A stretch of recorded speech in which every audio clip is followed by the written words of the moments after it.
Now, you must understand what does the word yantra mean to you? Yantra, a machine. It's a machine or it's a tool. The power of the tool is what has rendered the human being to become dominant on this planet.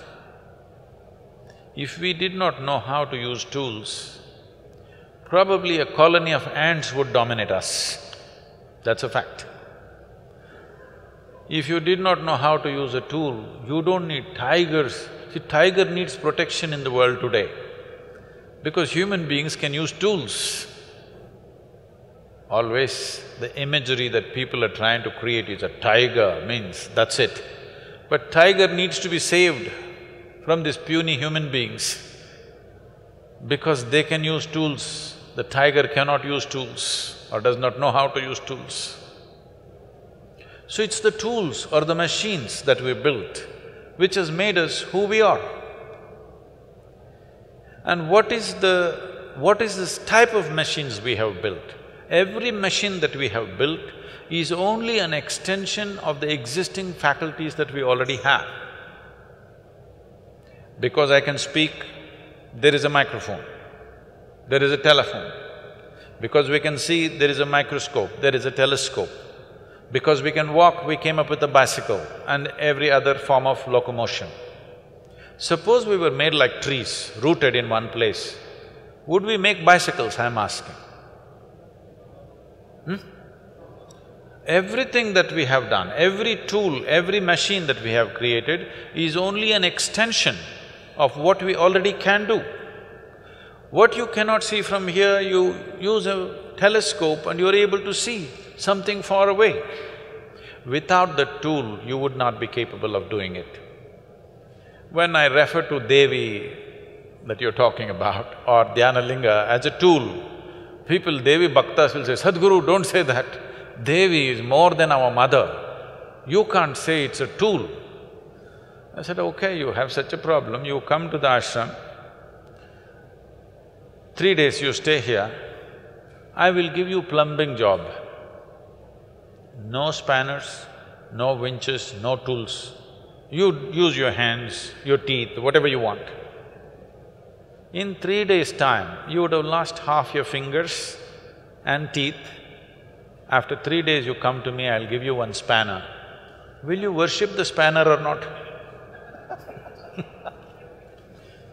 This is the power of the tool.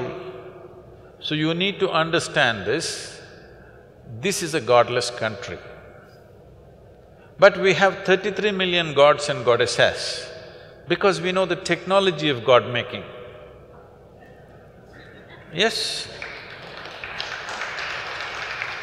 We started creating energy forms that they will function in a specific manner. And we can create energy forms which can recognize you as a person. We can create general forms which will benefit everybody, or we can create specific forms which will recognize you as a person. You know, you have heard of Kula Devatas. What this means is, it is calibrated in such a way, it'll recognize the genetic material of who you are. And it'll only work for you if you belong to that genetic material. If you're somebody else, it'll not work for you. We've gotten all mixed up and we don't understand this anymore properly, nor is it done properly, that's a different matter. But fundamentally, we can create this. Oh, this looks like real mumbo-jumbo. Well, there are any number of things that have happened in this country, but unless it gets a recognition from the West, it cannot be true, okay? You've heard of Ramanujam.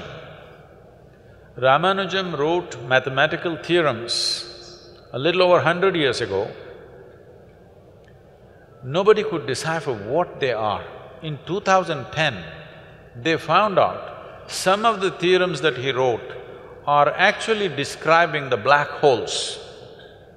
When he wrote this in 1910 or 1908, when he wrote this theorem, there was no concept of black hole in the scientific community, but he made a theorem for the black hole. So people asked him, he just sat down on his bed, even on his deathbed, he sat down and simply poured out mathematics. People asked, where is this coming from? He said, my Devi. All I do is appeal to my Devi and it just pours out for me.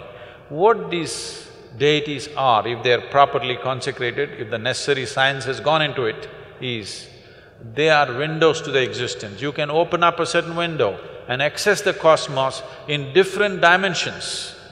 So for different aspects of life, we created different type of tools or machines.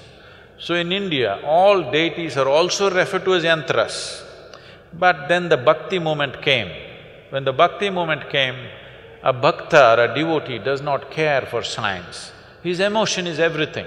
So anybody who would find a stone and a chisel, they started making their own things without the necessary science behind it. So the entire thing got skewed very badly because of the bhakti movement, because that's a different kind of movement. Otherwise, then this entire process is a very profound science.